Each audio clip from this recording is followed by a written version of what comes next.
É de relatoria do desembargador Gamaliel Semiscaf, é o número 48 da pauta, página 19. Autos número 153.244, um habeas corpus, cujo coro é composto pelo desembargador Mauro Blay e Rótulo de Macedo. A sustentação fica a cargo do Dr. Renato Aparecido Borges, que se faz presente na sala de sessão, Excelência. Perfeito. Boa tarde, doutor Renato. Seja bem-vindo à nossa Câmara, à tribuna. Conforme combinado, estou lhe passando a palavra. Se a tanto chegar, faltando 2 minutos, eu lhe avisarei. Eu espero que não precise avisar o senhor. Sim, senhor. Muito obrigado. Excelentíssimo senhor presidente, excelentíssimo procurador, o qual eu tenho o máximo respeito, uma vez que sou acadêmico de mestrado da UEPG, né, e o meu orientador é o professor Dr. Eliezer Gomes da Silva, demais nobres desembargadores, colegas advogados, estagiários, também cumprimento do meu pai, que pude trazer hoje para acompanhar essa sustentação oral, e pude perceber que tem os alunos ali de Direito, né? Gostaria de lembrar a Vossa Excelência que há 8 anos atrás eu estive nessa Câmara como estagiário de Direito e fui o primeiro estagiário de Direito a sustentar. Não sei se Vossa Excelência se recorda. Eu fui o primeiro estagiário. Foi 2018. Foi nessa Câmara, acho que eu não estava aqui ainda. O senhor não estava? Perdi esse privilégio. Mas quem é o seu pai? O meu pai é o José Aparecido Borges. Seja bem-vindo, senhor José. Deve estar explodindo de orgulho do filho, né? Com muita razão. É uma vitória, né? Ver Obrigado, um filho Excelência. Sustentando. Parabéns ao senhor. Soube criar bem o seu filho. Muito obrigado. Então, está com a palavra. Obrigado. Esse caso, Excelências, a síntese do caso, os pacientes, eles respondem uma ação penal militar, uma vez que foi imputado a eles o crime de falsidade ideológica previsto no 312 do Código Penal Militar, em razão da alegada omissão de um nome em um boletim de ocorrência. Essa situação, Excelências, aconteceu na Operação Sinergia, em Ponta Grossa. Operação essa que é uma operação conjunta com a Polícia Militar, a Polícia Civil, coordenada pela Secretaria de Segurança Pública, sendo que o alvo, né, o principal alvo em relação a essa operação são impedir, né, os crimes de tráfico de drogas e até mesmo fazer a busca de mandado de prisão em relação a alguns indivíduos que são faccionados ao PCC. No presente caso, Excelências, as equipes do choque, venho aqui representando esses pacientes que fazem parte da equipe do choque, 2 equipes do choque foram até esse local para cumprir mandados de prisão e eles estavam fazendo uma varredura naquela localidade e avistaram um indivíduo, o qual, quando viu as viaturas, empreendeu fuga, jogou um objeto que estava no seu bolso, pulou o muro e saiu correndo. Nessa oportunidade, a equipe do choque foi atrás desse indivíduo, o qual, ao adentrar nessa residência, em virtude dessa busca desse indivíduo, verificou que ali também era um ponto de tráfico de drogas. Nessa situação em tela, todos os indivíduos foram abordados, né, todos foram revistados e foi encontrado uma certa quantidade de drogas e inclusive foi encontrado essa arma, né? É uma arma que esse indivíduo acabou dispensando e em virtude disso houve-se a questão ali da elaboração do boletim de ocorrência, a prisão em flagrante desses indivíduos e todos levados aí à delegacia de polícia civil. Ocorre, Excelências, que essa situação, né? Por que trago a Vossas Excelências esse breve relato, né? Uma vez que o paradoxo temporal íncito ao ritual judiciário é um juiz julgando no presente hoje, um homem e seu fato ocorrido num passado distante anteontem, com base na prova colhida num passado próximo, ontem, e protestando fatos que apena para um futuro amanhã. Neste caso, Excelências, o cabimento desse habeas corpus é um típico caso de controle excepcional, uma vez que não há necessidade de dilação probatória, a ilegalidade é verificada de plano, decorre da ausência de justa causa, da atipicidade manifesta, né, em virtude da maneira que o Ministério Público oferta essa denúncia em relação a esse fato ocorrido por esses policiais militares. O Ministério Público reconheceu as inconsistências probatórias, a fragilidade dos depoimentos e a insuficiência dos elementos, uma vez que, quando da análise do inquérito, militar em sede de batalhão de polícia militar, o próprio major responsável por essa situação verificou que o indivíduo que foi preso na oportunidade, ele afirma que existia um outro indivíduo naquele local que não foi arrolado esse boletim de ocorrência, e esse indivíduo, munido de tornozeleira eletrônica, infelizmente, né, ele não foi arrolado a esse BO. Por isso que o Ministério Público oferta essa denúncia relacionada à falsidade ideológica, uma vez que, em tese, o policial militar que preencheu o boletim de ocorrência não arrolou esse indivíduo que estava com essa tornozeleira. O que ocorre em relação a essa situação de não ter arrolado esse indivíduo com a tornozeleira eletrônica? Uma vez que ele estava na esquina do local e não dentro do terreno que foi abordado esses indivíduos, ele estava na esquina. E a tornozeleira eletrônica desse indivíduo, quando do pedido do Ministério Público para levantar exatamente o ponto que ele estava, demonstra exatamente o local que ele estava, não com exatidão, mas não no terreno onde esses indivíduos foram abordados. Ele estava na esquina. Diante disso, essa necessidade de trancamento da sessão penal, uma vez que a denúncia não indica qual direito seria prejudicado, não aponta qual obrigação seria criada e não demonstra qual a verdade relevante teria sido alterada. Ou seja, houve essa não informação desse indivíduo que estava na esquina, porque ele não teria sido abordado. Até digo a Vossa Excelência que sou advogado especialista na área criminal militar, e quando o pessoal do choque, né, as equipes do choque, o qual respeito muito essas equipes, porque digo a Vossas Excelências que, infelizmente, hoje a Polícia Militar do Paraná é uma das que mais destrói lares dos próprios policiais, porque uma vez que eles enfrentam todo o crime, né, sempre estão na rua batendo de frente com a criminalidade, mas acabam tendo sérios problemas em casa, inclusive processos como esse. Então, diante disso, a inexistência da lesividade ou risco concreto, porque não há dano algum à administração militar, um risco concreto, prejuízo funcional. A conduta, se existente, é materialmente inócua.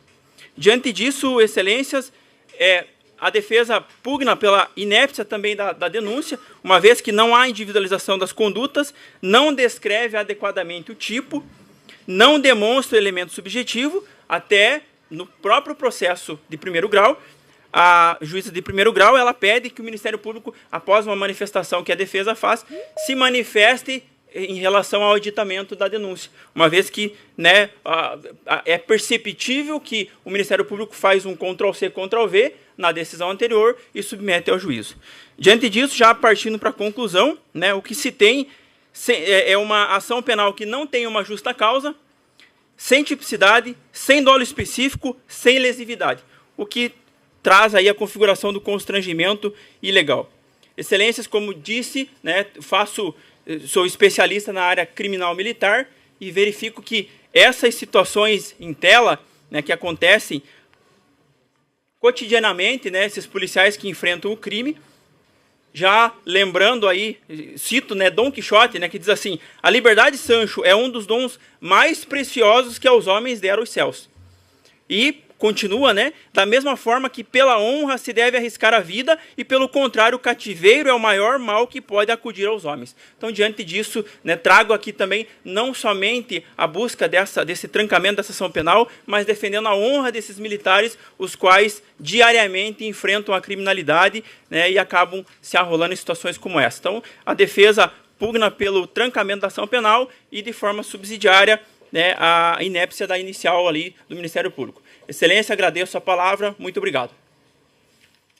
Nós agradecemos também, doutor Renato, a sua objetividade, as suas belas palavras, parabenizando Vossa Excelência pelo empenho do estudo, né? O estudo é importantíssimo. A gente, quanto mais estuda, mais descobre que não sabe. Esse é um fenômeno muito curioso do estudo, né? Sim. O que preocupa são as pessoas que não sabem e têm uma convicção absurda e absoluta sobre quase tudo. Feito Dunning-Kruger. Enfim, antes de proferir o voto, eu quero me penitenciar, pedir desculpas aqui ao desembargador César Ghisoni. Sua Excelência já estava aqui, e eu cumprimentei o desembargador Fernando e esqueci de cumprimentar a Vossa Excelência. Seja muito bem-vindo, desembargador César. E eu sei que Vossa Excelência só tem um processo também, assim como o desembargador Fernando também tem preferência. Mas estamos com algumas dificuldades aqui. Tem uma advogada que está com a mãe doente aqui, já informou. Então eu vou pedir paciência dos colegas para nós administrarmos essa situação. Mas quanto ao processo aqui, eu vou ler a proposta de voto na minha ementa aqui, e daí vou tecer um pequeno comentário. Direito processual penal e direito penal habeas corpus, recebimento de denúncia por falsidade ideológica militar. Falsidade ideológica militar, recebimento da denúncia, ausência de justa causa não verificada, ordem denegada. Habeas corpus impetrado contra ato do juiz da Vara Criminal da Auditoria Militar de Curitiba, que recebeu aditamento da denúncia em ação penal militar, na qual os pacientes respondem pela suposta prática de falsidade ideológica militar relacionada à omissão de informação relevante em boletim de ocorrência, que é justamente o fato de ter uma pessoa presente ali que foi localizada porque estava usando tornozeleira, e o inquérito entendeu que ele seria importante para trazer informações do fato, e foi omitido no relatório. A defesa requer o trancamento da ação penal, naturalmente nesse ponto, né, alegando a tipicidade da conduta e ausência de justa causa após o indeferimento de liminar. Questão de discussão. A questão de discussão consiste em saber se há justa causa para o prosseguimento da ação penal em face dos pacientes, considerando a denúncia por falsidade ideológica militar e os argumentos da defesa sobre a atipicidade da conduta e ausência de dolo. Razões de decidir. Não há justa causa para o trancamento da ação penal. Está mal formulado isso aqui. Na verdade, o trancamento é quando não há justa causa, né? Então, há justa causa, o que impede o trancamento da ação penal, pois a denúncia foi recebida de forma motivada e atende aos requisitos legais. A omissão imputada possui relevância jurídica, pois se refere à testemunha ocular de fato relacionado ao tráfico de drogas e porte ilegal de arma. A discussão sobre dolo específico e outros argumentos da defesa dependem de análise probatória detalhada, inadequada para o habeas corpus. O habeas corpus não é instrumento adequado para análise aprofundada de provas, o que no caso se requer, devendo as teses defensivas, que são boas, ser examinadas mais na fase instrutória, né? Então, por isso eu estou denegando a ordem. A minha proposta de voto é nesse sentido. Qual que é a observação que eu queria fazer ao senhor que está fazendo mestrado, só para levantar uma curiosidade? Eu estou cheio de cultura inútil hoje aqui, né? Eu uma vez tive que estudar a Constituição americana, quando eu estava na outra Câmara, para resolver a questão da invasão do domicílio pela polícia militar. E cheguei a uma conclusão muito curiosa, porque a nossa Constituição, ela parte de um pressuposto afirmativo, que na Constituição americana ela foi construção jurisprudencial, que é a ilícito da prova ilícita, né? Então, a nossa Constituição faz uma afirmação categórica. Não se admitirá a prova ilícita, ponto. Só não diz quando que a prova ilícita e como. Lá, a quarta emenda, e a Constituição americana tem uma curiosidade, eu descobri, foi uma Constituição que, quando ela foi proposta, eu não me lembro qual o número, mas um número muito alto de governadores se recusaram a assiná-la. Porque ela não tinha nenhuma disposição quanto a direitos civis, só a estruturação do Estado. Só que os grandes nomes pais da América já tinham assinado a Constituição, e alguns deles já tinham morrido. Qual foi a solução que eles encontraram para salvar aquele registro histórico? Editar emendas, reuniram a Assembleia Nacional Constituinte, e a Constituição foi editada, promulgada, com 10 emendas. Seja bem-vindo, senador X. Obrigado. Com 10 emendas, dentre as quais a quarta emenda, então ela já chegou emendada. Dá ali um direito de reserva legal ao cidadão de não ser perturbado na sua pessoa e nos seus papéis, sem um mandado judicial ou sem uma causa justificável da ação da polícia. Então, quando essas duas coisas começaram a acontecer, para imputar crime a um cidadão americano, a Suprema Corte chegou ao ponto de dizer, não, essa prova foi ilícita, porque não tinha mandado judicial e nem uma suspeita fundamentada da polícia. Mas no nosso caso a gente não tinha. Mas há uma outra curiosidade do sistema norte-americano, que ele se vige pela common law. Na verdade, o sistema da common law, ele está se aproximando do sistema do civil law, e vice-versa. Nós temos aqui muito de common law e eles estão com muito de civil law já. Os sistemas estão se aproximando. Mas uma curiosidade interessante que a gente vê nos filmes. Essa tese que Vossa Excelência está colocando aqui, doutor Renato, é típica para o juízo de admissibilidade. Lá nos Estados Unidos, em determinados tipos de ações, há até júri, em que o juiz ouve a tese do Ministério Público e da Defesa para ver se aceita a ação penal. Essa tese que Vossa Excelência aqui está colocando, em habeas corpus, no sistema de civil law, nós não podemos aprofundar a análise, porque a ação já está em curso. E o ambiente próprio é o da instrução, para conhecer esse grau de aprofundamento da conduta dos policiais. Nós não podemos fazer isso na sede de habeas corpus, que é uma espécie de mandado de segurança do direito de ir e vir, né, da liberdade do cidadão. O direito tem que ser líquido e certo, ele não pode demandar prova. Mais ou menos isso. E no direito americano, norte-americano, na common law, e em inglês também, eles fariam esse exame de admissibilidade num julgamento prévio, em que a defesa e a acusação fariam a sustentação e o juiz diria: eu vou aceitar ou vou recusar a denúncia. Mas essa prova é feita de modo anterior. Esse tipo de prova, que é a qualidade dela, né? É só a título de curiosidade, como eu disse, cultura inútil. Hoje eu estou trazendo um festival de cultura inútil aos senhores. Mas, pelo menos, ele ajuda a visualizar o porquê que nós não podemos acolher a pretensão da defesa em sede de habeas corpus. E é por isso que eu estou negando. Não que a sua tese seja ruim. Pelo contrário, eu acho que ela é bastante interessante. Mas aqui, nesse momento, nós não temos como fazer esse exame exauriente dessa prova. Por isso, a minha proposta, homenageando a defesa pela qualidade do trabalho, é pela denegação da ordem.